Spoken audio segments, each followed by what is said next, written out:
Latest chika daratsang inamin ni Donnie Pailina na hindi pinaglalaroan ang puso ng aktres na si Bel Mariano. Saad niya na ikinagulat ng mga magulang niya at ni Bel. Saad niya, seryoso ako sa kanya. Yes, it's easy to flirt, to cheat, and to get what I want. But finding someone na kagaya ni Bel, genuinely sincere, honest, and consistent, that's rare.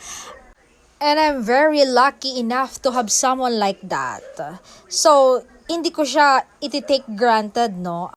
And I don't play with her heart or her feelings because in the end, 'di ba? Ako din yung magsisisi, hindi ba?